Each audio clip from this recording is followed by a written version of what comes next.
का? पुष्कळ ठिकाणी कॉम्प्रोमाइजच आहे. म्हणून आपल्याकडे माणसाने हुशारीने म्हणी टाकल्या, पदरी पडलं आणि पवित्र झालं. या म्हणी टाकण्याची काही गरज होतं का? मन एवढ्या करताच टाकली की मुलींनी इकडे तिकडे बघू नये, जे तुझ्या पत्रात पडले काळं गोड नकट वक्त. म्हणून पूर्वीच्या काळीच्या म्हणी बघितल्या का? बाईचं रूप बघावं, पुरुषाचं बघू नये, इकडे नाक असलं तरी.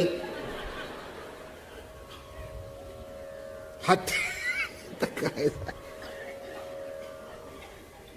नाही, मला काही अजून कळलं नाही. हा, पुरुषाचं रूप बघू नये, बाईचं रूप बघू नये म्हणजे काय? कोणाही लग्न करावं काही येड्या घाबळ्याबरोबर? हे एवढ्या करताच होतं की वा ठीक आहे, अगदीच काही चिकित्सा करू नये, अगदीच घासत बसलं तर ते लग्न व्हायचं नाही, त्यापेक्षा आपलं 2-3 बघावे, त्याच्यातला हा हा हा याच्यापेक्षा दगडापेक्षा हा.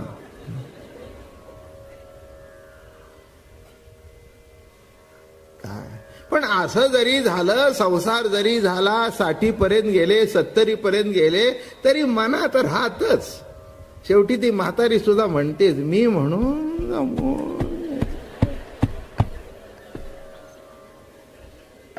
माझ्या ठिकाणी जर दुसरी असती ना. आणि काय असतं, जरा 50च्या पुढे हे बायकांना बोलायला अधिकार प्राप्त होतो. आणि एकदा त्यांना अधिकार प्राप्त झाल्यानंतर ते मागच्या 20 वर्षाचं उट्ट काढून घेतात. तशा काही सोडत नाहीत. आता राहू द्या, किती वर्ष ऐकून घ्यायचं तुमचं? काळ्याचे पांढरे झाले, पुन्हा काळे केले.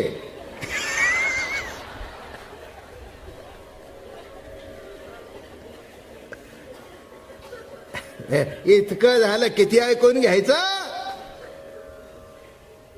काय कळलं? एकंदर सगळं गणित अवघड आहे. याचा अर्थ सिद्धांत कळला का? अशी लग्न इकडे तिकडे होतच राहतात. पण असामान्य पती मिळण्याकरता काहीतरी विशेष करावं लागतं, त्याशिवाय इतकं सोपं नाही आहे. म्हणून कात्यायनी व्रत.